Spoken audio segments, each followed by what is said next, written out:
encargada del handicap de la línea.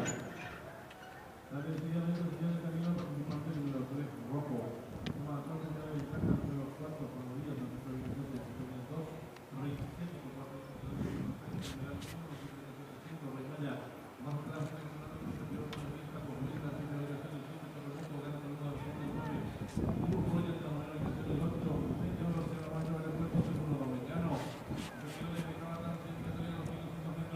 el número 3, rojo, medio cuerpo de ventaja sobre el participante número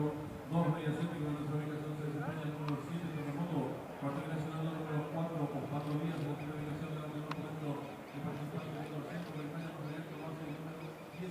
Paco Queen. Los competidores van a comenzar a enfrentar el juego a asumir tomando el lote el número 7, Terremoto, que tira golpe y medio de ventaja ahora sobre el 2, Rey Asiático, donde se desempeña el número 4, Pablo Díaz, cuarto mejorando rápidamente el fondo, ganando el por el lote de la pista número 9, Cruz Royal, quedando en la quinta ubicación el 10, Paco Wins, entonces desempeña el número